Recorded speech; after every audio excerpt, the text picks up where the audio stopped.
Assalamualaikum warahmatullahi wabarakatuh. Kembali lagi di channel Berita Mistis. Untuk kisah kali ini ada sebuah cerita yang diambil dari akun Twitter yang bernama @cerita_arwah. Dan untuk kisah yang akan saya bawakan kali ini yaitu sebuah kisah yang berjudul Majikan Pemuja Iblis. Sebelum kita masuk ke ceritanya, tekan dulu tombol like video ini dan jangan lupa tekan juga tombol subscribe channel ini. Dan nyalakan juga lonceng notifikasinya agar tidak ketinggalan cerita-cerita baru dari channel ini.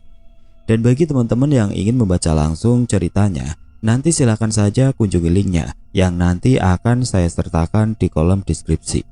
Dan seperti apa untuk kisah kali ini? Langsung saja kita simak berikut ini.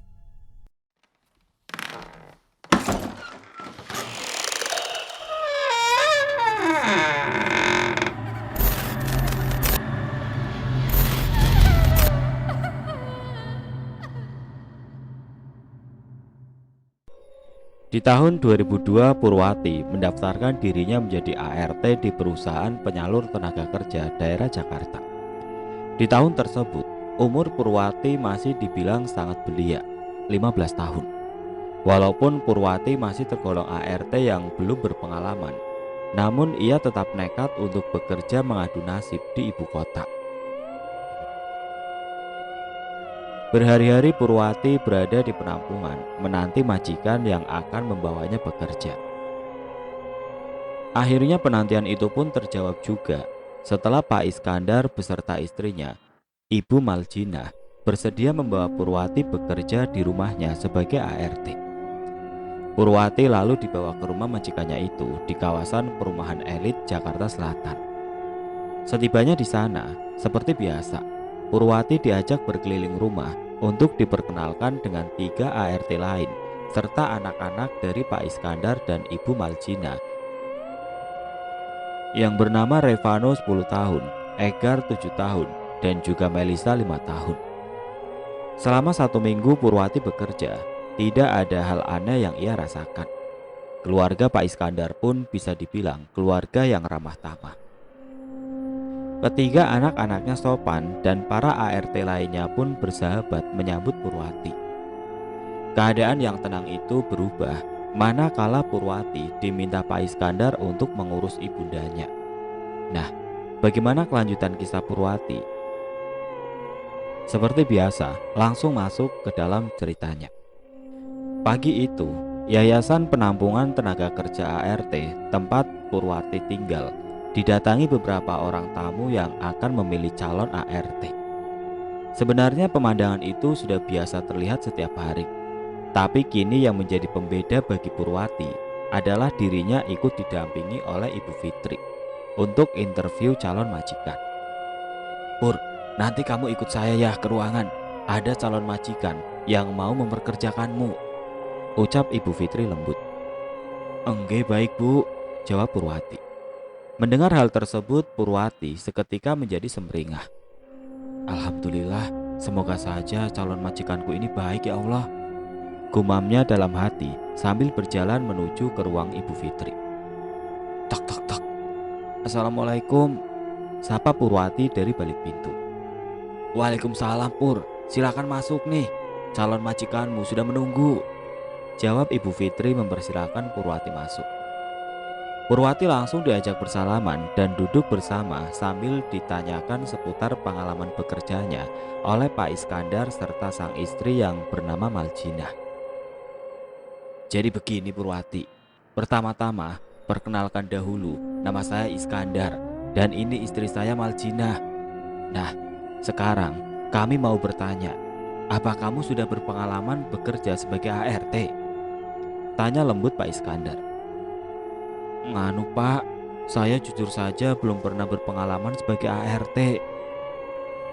Tapi insya Allah untuk pekerjaan sehari-hari seperti memasak, mencuci, setrika dan bersih-bersih itu sudah menjadi rutinitas saya di kampung, tutur polos Purwati. Oh begitu ya, nggak apa-apa sih kalau memang kamu belum berpengalaman kerja. Kebetulan di rumah saya sudah ada 3 ART lain yang terlebih dahulu bekerja. Mungkin mereka bisa sedikit mengajari kamu pekerjaan rumah di sana. Yang penting, kerja kamu jujur, rajin dan cekatan, jawab Ibu Maljina. Gajimu per bulan sebesar 600.000, belum termasuk bonus jika kami puas dengan kinerja kamu. Kamu tidak perlu khawatir soal makanan. Apa yang kami makan, pastilah juga kamu ikut makan. Dan berikutnya, mengenai peralatan mandi dan sebagainya, kami sudah persiapkan. Jadi, uang gajimu bisa utuh untuk kamu kirimkan ke kampung ataupun kamu simpan untuk tabunganmu, terang Pak Iskandar. Seketika Purwati langsung terkesima mendengar gajinya yang saat itu bisa dibilang di atas rata-rata ART pada umumnya. Tanpa banyak bertanya-tanya dan tanpa ragu, Purwati pun menyepakati tawaran kerja tersebut. Lalu segera mengemasi pakaiannya untuk pindah ke rumah Pak Iskandar. Sesampainya di rumah Pak Iskandar, Purwati dibuat terkesima dengan kemegahan rumah serta garasi mobil yang terisi oleh beberapa mobil mewah milik Pak Sutri tersebut. Ayo Pur, silakan masuk. Di dalam sudah ada Yatmi, Riri dan Tiwi untuk mengajari kamu, ajak Ibu Maljina sambil menepuk bahu Purwati. Iya Bu, maaf saya sampai melamun melihat rumah Ibu, jawab lugu Purwati. Purwati langsung diajak berkeliling rumah mewah milik Pak Sutri majikannya itu, serta diperkenalkan 3 orang anaknya. Singkat cerita, selama Purwati 7 hari bekerja di sana, tidak ada kesan aneh ataupun ada hal yang mencurigakan di rumah itu. Semua pun berjalan dengan apa adanya, sampai pada akhirnya Purwati dipanggil oleh Pak Iskandar serta Ibu Maljina untuk berbicara. Jadi gimana Pur, perasaan kamu kerja di sini? Tanya Pak Iskandar berbahasa basi. Alhamdulillah betah Pak, saya kerasan sekali tinggal di rumah Bapak dan Ibu, jawab Purwati. Begini Pur, maksud kami memanggil kamu ke sini, sebenarnya kami ingin memberitahu jika besok kamu dipindahkan bekerja di rumah ibu saya. Maaf kalau terkesan mendadak, karena pengasuh ibu saya tiba-tiba pulang kampung, jelas Pak Iskandar. Belum sempat Purwati bertanya, Pak Iskandar melanjutkan kembali ucapannya. Kamu gak perlu khawatir Pur, ibu saya ini sudah benar-benar kondisinya lumpuh, bahkan tidak bisa berbicara. Untuk makan pun harus dibantu melalui selang. Tugasmu hanya memberi makan dan obat tepat pada waktunya, mengganti pakaian atau popoknya, dan membersihkan tubuhnya 2 hari sekali. Semakin lama kamu bekerja di sana, gajimu akan kami berikan kenaikan 2 kali lipat dan uang bonus lebih dari 3 ART saya. Di sana, kamu pun bebas untuk masak makanan kamu sendiri, karena ibu saya sehari-harinya sudah ada makanan khusus untuknya. Purwati kemudian menyanggupi pekerjaan tersebut, dan ia segera diantar oleh Pak Tanto, sopir Pak Iskandar, menuju ke rumah sang ibunda yang letaknya pun tidak jauh dari rumah Pak Iskandar. Mungkin hanya sekitar kurang lebih 15 menit. Dalam perjalanannya, Pak Tanto memberikan pertanyaan yang sebenarnya agak membuat perasaan Purwati agak tidak karuan. Pur, apa kamu sudah yakin mau mengurusi Ibu Sulis? Tanya Pak Tanto tiba-tiba. Sudah Pak, memangnya kenapa Pak? Kok tiba-tiba bertanya begitu? Tanya balik Purwati. Enggak kok, cuma kalau boleh saya berpesan, kamu simpan ya nomor handphone saya. Kalau kamu ada apa-apa, kamu bisa segera menelpon saya melalui telepon rumah di sana. Oh ya, dan lagi, jika makanan, obat-obatan ataupun perlengkapan kebutuhan Ibu Sulis habis, kamu juga bisa segera menghubungi saya, ucap Pak Tanto. Begitu menginjakan kaki di rumah sang ibunda Pak Iskandar, seketika bulu kuduk Purwati merinding. Ada hawa lembab sekaligus tercium bau busuk menyengat di rumah besar tersebut. Gambaran dari rumah itu pun terkesan seperti rumah angker yang tidak terawat. Sangat berbeda suasananya dengan rumah Pak Iskandar. Nah Purwati, ini rumahnya Ibu Sulis. Kamu tidak usah heran kalau rumah ini seperti tidak terawat, karena memang setiap pekerja yang ada di sini hanya berfokus untuk mengurusi Ibu Sulis saja. Sebelum saya pulang, saya akan tunjukkan dulu kamar kamu Sekaligus saya mau kasih tahu dulu letak-letak tempat penyimpanan yang ada di sini, ucap Pak Tanto sambil menunjukkan kamar Purwati sekaligus memberitahu perkakas peralatan untuk Ibu Sulis. Saat Purwati mengamati ruang demi ruang yang ada di rumah milik Ibu Sulis, mata Purwati tertuju dengan penampakan banyaknya daun kelor yang ditempel-tempel di sudut-sudut dinding serta di palang pintu. Pak Tanto, ini maksudnya apa banyak daun kelor yang ditempel di sini? Tanya Purwati penasaran. Saya nggak bisa menjelaskannya sekarang, tapi nanti saya akan kasih tahu kamu kalau memang waktunya sudah tepat. Sekarang saya mau pulang dulu, dan ini sudah saya bawakan juga daun kelor untuk kamu simpan. Simpan daun ini di bawah bantal kamu saat kamu mau tidur ya Pur, jawab Pak Tanto dan langsung segera bergegas meninggalkan rumah Ibu Sulis.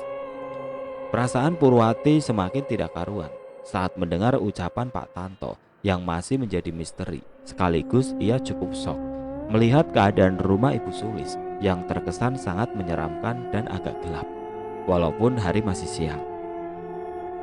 Purwati mencoba menarik nafas panjang dan berdoa dalam hati. Ya Allah, hamba mau cari rezeki.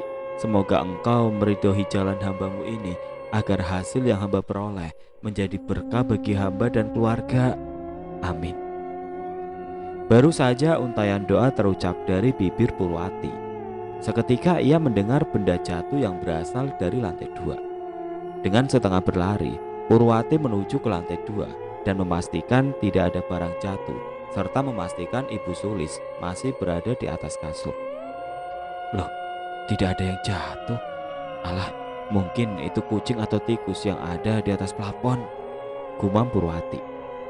Sambil menunggu jam makan siang, Purwati yang memang pada dasarnya adalah orang yang resik, ia menghabiskan waktu untuk bersih-bersih rumah serta mencopot beberapa daun kelor kering di beberapa sudut dinding walaupun tanpa disuruh.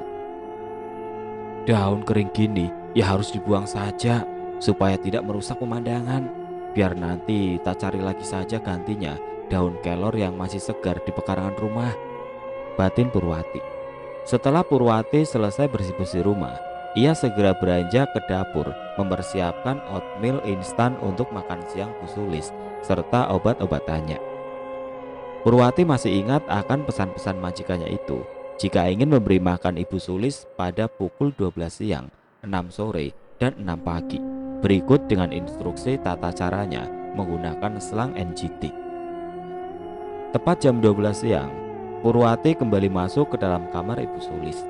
Dengan lembut, Purwati membangunkan majikannya yang sepertinya sudah berumur lebih dari 60 tahun. Purwati mengusap-ngusap sang majikan sambil lirih memanggil namanya. Assalamualaikum Bu Sulis, maaf Bu, Purwati ganggu tidurnya. Sekarang waktunya Ibu Sulis makan siang dan minum obat ya Bu. Habis itu baru Ibu Sulis boleh tidur lagi ya, buka pembicaraan Purwati lembut. Tidak lama, Ibu Sulis pun membuka matanya. Namun saat Ibu Sulis membuka mata, ada tatapan amarah begitu ia pertama kali melihat Purwati ada di hadapannya. Tenang Bu, mungkin Ibu masih asing sama saya karena saya baru hari ini bekerja di rumah Ibu. Oh ya, nama saya Purwati Bu, asal saya dari Jawa Timur. Kalau Ibu namanya Ibu Sulis ya, salam kenal ya Bu. Doa saya, semoga Ibu Sulis bisa segera cepat dipulihkan oleh Allah. Amin. Ucap Purwati mengajak berbicara sang majikan sambil kedua tangannya dengan cekatan mengisi selang NGT dengan bubur oatmeal. Purwati mengerti jika sang majikannya itu sudah tidak bisa berbicara lagi. Tapi ia yakin Ibu Sulis masih bisa mendengar suara Purwati. Ada rasa iba manakala Purwati menyaksikan jika sang majikannya itu menderita ketika diberi makan melalui selang dari hidung yang langsung tersambung menuju ke pencernaan. Ibu Sulis, tidak nyaman ya Bu, tapi sabar ya Bu, ini demi kebaikan Ibu. Kalau Ibu gak makan, nanti Ibu gak akan sembuh, tutur Purwati mencoba menyemangati Ibu Sulis. Purwati yang dari tadi agak terganggu dengan bau busuk di kamar Ibu Sulis, kemudian segera membersihkan kamar beliau. Namun alangkah terkejutnya Purwati saat mendapati bagian tubuh belakang Ibu Sulis sudah ada luka menganga yang dipenuhi belatung serta nanah. Sebenarnya ini adalah kali pertama Purwati mengurusi orang sakit, apalagi dengan keadaan mengkhawatirkan seperti itu. Namun karena niat dan tekad Purwati yang besar untuk bekerja sungguh-sungguh, ia kesampingkan rasa jijik serta mualnya saat membersihkan tubuh Ibu Sulis. Setelah selesai, Purwati menggantikan baju Ibu Sulis dan membersihkan luka di bagian punggung majikannya itu. Purwati kemudian berniat membawa Ibu Sulis menuju ke lantai 1. "Ibu Sulis, maaf ya Bu kalau saya lancang, tapi saya mau Ibu sesekali pindah tempat ya Bu, biar Ibu tidak jenuh di rumah Ibu sendiri," ucap Purwati seraya membopong tubuh renta Ibu Sulis di pangkuannya ke lantai 1. Purwati lalu merebahkan tubuh Ibu Sulis di sofa mewah sambil menyalakan televisi agar Ibu Sulis merasa tidak jenuh. Sesekali Purwati masih terus mengajak Ibu Sulis berinteraksi. Walaupun Ibu Sulis tidak bisa berbicara dan sama sekali tidak bergerak, namun kini ada perbedaan. Dari sorot mata yang terpancar lebih bersahabat dengan Purwati. Bahkan Ibu Sulis sampai menitikkan air mata. Saat Purwati dan Ibu Sulis berada di ruang keluarga, tiba-tiba muncul kembali semilir angin dingin di tengkuk Purwati yang seketika membuat ia merinding. Purwati pun dengan jelas mendengar suara "Pergi kamu dari sini" yang menggema di telinganya. "Astagfirullahaladzim, suara apa itu barusan?" teriak Purwati seketika. Purwati melihat ke arah Ibu Sulis, namun tatap mata beliau seperti menunjukkan ke arah lain dengan mimik wajah yang begitu ketakutan. Saat Purwati menoleh ke arah yang sama dengan tatapan Ibu Sulis, nyatanya di sana ia melihat ada sebuah siluet bayangan hitam yang tiba-tiba hilang menembus tembok. Sontak kejadian tersebut membuat lutut Purwati lemah seketika. Rupanya kejadian itu membuat Purwati merasa tidak betah bekerja di rumah Ibu Sulis. Purwati pun segera menelpon Pak Tanto berbekal secari kertas nomor HP beliau yang sengaja ditinggalkan. "Assalamualaikum Pak Tanto, ini saya Purwati Pak. Nganu, apa Bapak bisa kesini segera?" ucap Purwati agak gelagapan. "Waalaikumsalam Pur. Loh, ada apa? Kok kamu seperti orang panik begitu toh Pur?" tanya Pak Tanto di seberang sana. "Pokoknya saya minta tolong Bapak kesini saja cepat. Sekali lagi saya benar-benar minta tolong banget Pak." Tak lama setelah Purwati merengek di telepon, Pak Tanto segera datang. Begitu Pak Tanto masuk ke dalam rumah, ia tidak sengaja melihat ke arah sudut dinding dan palang pintu jika daun kelor yang terpasang sudah tidak ada pada tempatnya. "Pur, apa kamu tahu kemana daun-daun kelor yang ditempelkan di dinding itu?" ucap Pak Tanto panik. "Nganu Pak Tanto, tadi beberapa daun kelor yang sudah kering itu memang sengaja saya buang. Niatnya nanti saya mau menggantinya dengan daun kelor yang baru apabila diperlukan," jawab Purwati. "Aduh Purwati, kamu jangan sembrono begitu. Tunggu sebentar, saya mau mencarikan dahulu daun kelor di pekarangan rumah untuk ditempelkan kembali," bentak Pak Tanto sambil dirinya bergegas mencarikan daun kelor. Dalam hitungan detik, Pak Tanto dengan cepat kembali ke dalam rumah sambil membawa lebih banyak daun kelor yang kemudian ia tempel-tempelkan di dinding dengan menggunakan solatip. Melihat hal tersebut, Purwati heran dengan sikap aneh Pak Tanto. Sesudah Pak Tanto selesai, barulah kemudian ia buka suara. "Tadi ada apa Pur? Kamu telepon saya. Bikin panik saja kamu ini Pur.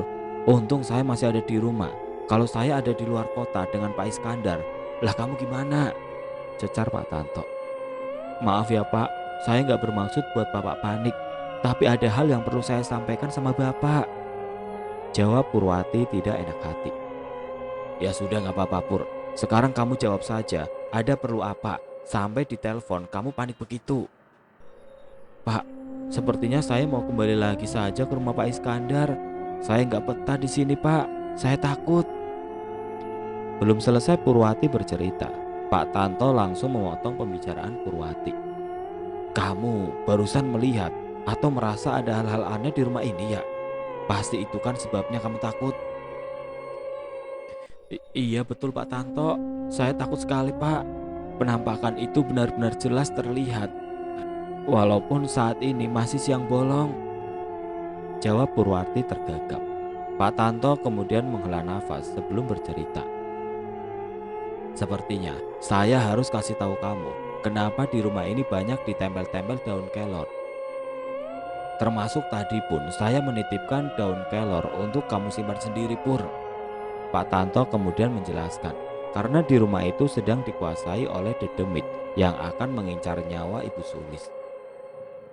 Untuk penghalang gangguan jin ataupun dedemit itu, dipergunakanlah daun kelor yang sengaja ditempelkan di palang pintu serta di sudut-sudut dinding.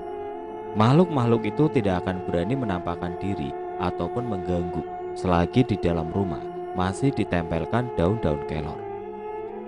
Kok ya nggak disolati atau dipagari kiai saja Pak Tanto untuk mengusir hal-hal seperti itu di rumah ini? Tanya polos Purwati. Kamu ini gak tahu apa-apa Pur. Sekarang semua sudah aman. Saya sudah menempelkan daun-daun itu banyak di sini. Kamu gak perlu takut lagi. Tugasmu hanya mengurusi Ibu Sulis dan tidak perlu capek-capek mengurusi rumah. Oh ya satu lagi, kamu harus ingat, jika gajimu di rumah Ibu Sulis berbeda dengan gaji para ART lain, jangan sia-siakan kesempatan itu loh Pur. Serocos Pak Tanto mencoba meyakinkan Purwati. Untuk sesaat Purwati merenung. Ia berpikir jika benar yang dikatakan Pak Tanto, daun kelor itu bisa menangkal dedemit, mungkin ia akan bertahan mengurusi Ibu Sulis. Ya sudah kalau begitu Pak, saya coba dulu semampu saya bertahan. Tapi kalau saya masih nggak betah, gimana Pak? Tanya Purwati. Gampang itu, kalau kamu memang sudah benar-benar tidak kuat, ya wis saya bisa apa? Tapi jangan sekali-kali kamu kabur ya Pur. Kalau kamu kabur, malah nyawa kamu yang jadi ancaman, ungkap Pak Tanto. Loh, kok semakin menakutkan sih Pak bahasanya? Jangan buat saya takut dong Pak, rengek Purwati lagi. Saya serius Pur, kalau kamu sudah gak kuat, ya wis gak apa-apa. Tapi mbok ya dicoba dulu. Sekarang kan sudah aman dengan daun kelor itu. Ingat, jangan sekali-kali kamu kabur, atau nanti kamu akan terus dihantui oleh penghuni rumah ini. Pak Tanto pun segera berpamitan saat handphonenya kembali berdering. Pur, saya pulang dulu ya. Ini Ibu Maljina sudah telepon saya. Saya mau jemput ibu di salon, pungkasnya sambil setengah berlari keluar. Kini kembali lagi di rumah yang besar itu, hanya tersisa Purwati serta Ibu Sulis yang sudah tidak berdaya. Ada sebuah beban di dalam benak Purwati, antara meneruskan pekerjaannya atau ia ingin pulang ke kampung. Beruntung Purwati masih ingat dengan adiknya yang masih duduk di bangku sekolah dasar, dan juga sang ayah yang memiliki riwayat penyakit TBC, sehingga ia mau tidak mau menjadi tulang punggung keluarga menggantikan tugas sang ayah. Memasuki jam 6 sore, Purwati dengan sigap telah menyiapkan makanan untuk Ibu Sulis serta obat-obatannya. Purwati senang karena berarti tugasnya di hari pertama ini hampir selesai setelah memberikan makanan untuk Ibu Sulis. Tapi nyatanya saat ingin diberikan makanan melalui selang NGT, tubuh Ibu Sulis tiba-tiba mengejang dan matanya pun ikut mendelik. Purwati semakin panik manakala semua pencahayaan lampu di rumah itu ikut mengedip dan terdengar gema suara manusia yang saling berbisik. Dalam kepanikan dan rasa ketakutan, Purwati ia hanya bisa menutupi wajahnya sambil melantunkan doa-doa dalam hati. Beruntunglah kejadian aneh tersebut tidak berlangsung lama dan keadaan kembali seperti biasa. Purwati kemudian langsung memeluk sang majikannya yang tidak sadarkan diri dan berulang kali dengan lirih memanggil namanya. Ibu Sulis, bangun Bu. Beberapa kali Purwati membangunkan sang majikan sampai pada akhirnya Ibu Sulis bisa membuka mata. Ada rasa lega saat mengetahui sang majikan bisa tersadar. Purwati lalu melihat Ibu Sulis mengeluarkan air mata dan entah mengapa kembali muncul rasa ibah. Purwati kemudian ingat saat terakhir kali ia menyaksikan ibundanya berpulang tanpa sempat Purwati mengurusnya. Dalam batinnya, ia kemudian berjanji akan mengurusi Ibu Sulis semampu dirinya. Purwati mengurungkan niat untuk menelpon Pak Tanto perihal kejadian aneh barusan. Bagi Purwati, kini keadaan sang majikan itu pun telah membaik. Ketika Purwati sedang asik menonton televisi di ruang keluarga bersama Ibu Sulis, sekitar pukul 9 malam, rupanya Ibu Sulis sudah terlelap tidur di sofa. Purwati lalu berinisiatif kembali membopong tubuh renta Ibu Sulis menuju ke lantai 2 dan merebahkan tubuhnya di kasur. Sebelum Purwati keluar kamar, ia sempat mengusap-ngusap lengan sang majikannya itu. "Ibu, tidur yang lelap. Besok pagi Purwati bangunin lagi." Purwati yang masih belum mau tidur, ia memutuskan untuk kembali menonton televisi di ruang keluarga. Kebetulan saat itu acaranya sedang seru untuk ditonton. Tapi alangkah kagetnya Purwati saat melihat di lantai 1. Ternyata sang majikan masih rebahan di sofa dengan posisi yang sama. Purwati seketika shock dan melihat ke dalam kamar sekali lagi untuk memastikan jika sang majikan sudah benar-benar ia angkat. Tapi ternyata tidak ada siapapun di kamar itu. Wajah Purwati mendadak pucat, lidahnya terasa getir, tubuhnya bergetar hebat, dan peluh pun mulai bercucuran di kening Purwati. Ia ingat jika tadi ia benar-benar merasa telah membopong majikannya itu ke lantai 2. Saking ketakutannya Purwati saat itu sampai tidak berani untuk mendekati Ibu Sulis yang masih tertidur di atas sofa. Purwati memilih berlari menuju ke dalam kamarnya, mengunci pintu, serta mengambil daun kelor yang Pak Tanto berikan dan ia simpan di bawah bantal. Lantunan azan subuh rupanya telah membangunkan Purwati dari tidurnya. Tidak menyia-nyiakan waktu, Purwati langsung bergegas mengambil wudhu dan menunaikan sholat subuh.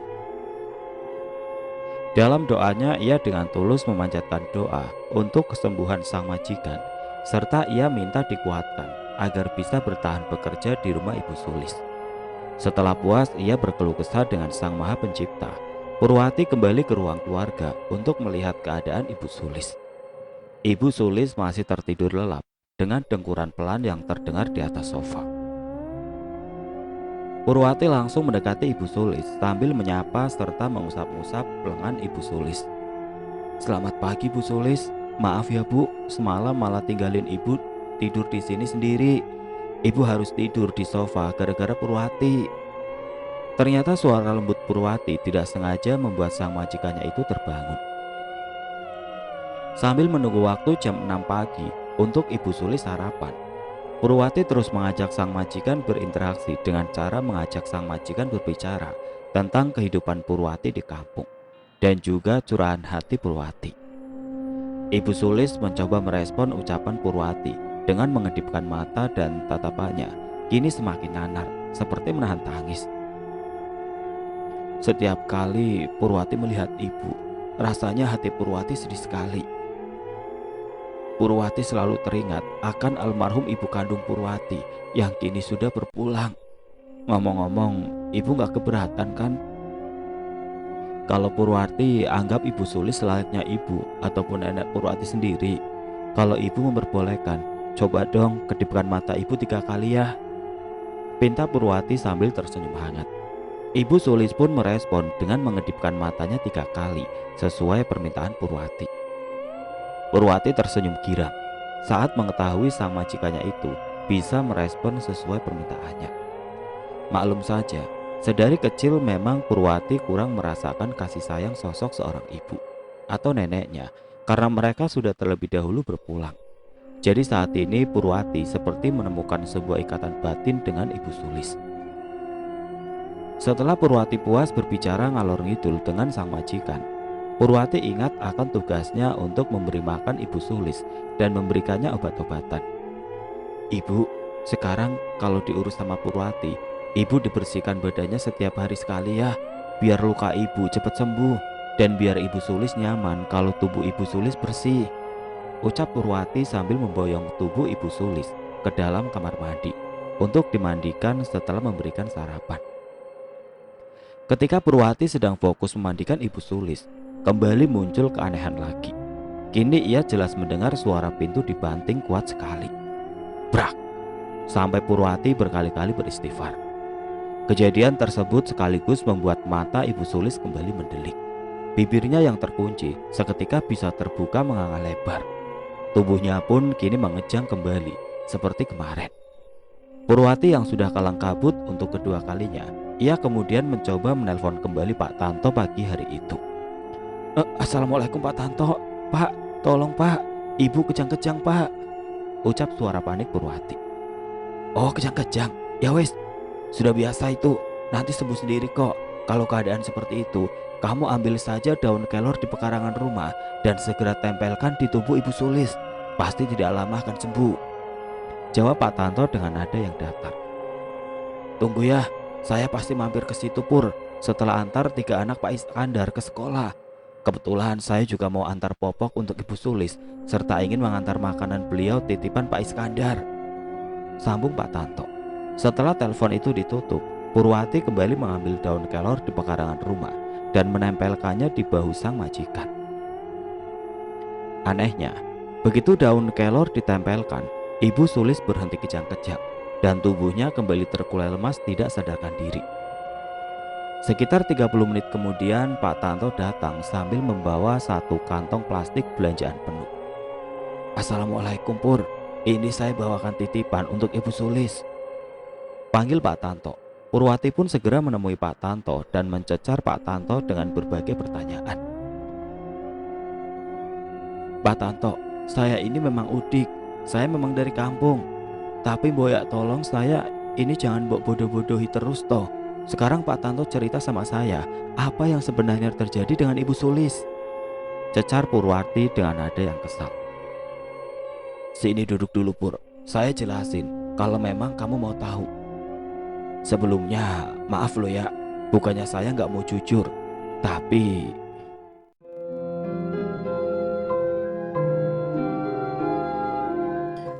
Oke teman-teman, sampai di sini dulu ceritanya. Nantikan kelanjutan kisah ini di video berikutnya. Agar tidak ketinggalan, klik tombol subscribe channel ini dan nyalakan lonceng notifikasinya. Wassalamualaikum warahmatullahi wabarakatuh.